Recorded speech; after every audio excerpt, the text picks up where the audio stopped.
Hello! In this video I will show you how to install ChatGPT widget on OPPO F11.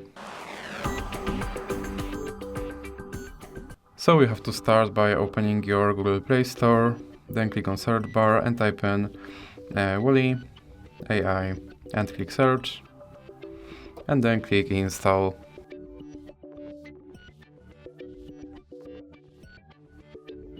Now you can click open,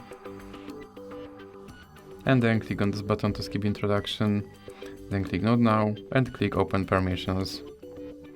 Now click here to allow this app to display over other apps, and then you can go back and click start. And as you can see right here, there's my ChatGPT widget, and I can open him and I can tell him to do something.